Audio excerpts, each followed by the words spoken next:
Hello everyone, just doing a quick video on how to use your motion controls to help you catch your Pokemon on Legends Arceus.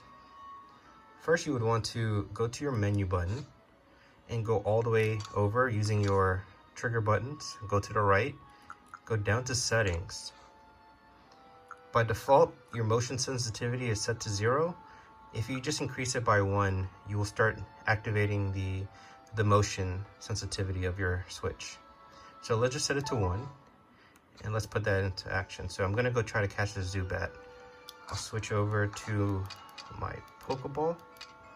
Let's just use this one. If I aim at it, now I can use my motion sensitivity and just move back and forth.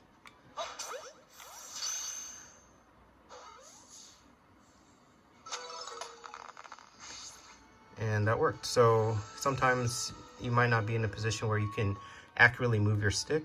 It might be easier to just also use the motion controls as well in combination with the analog sticks to catch a Pokemon. So hopefully that was helpful.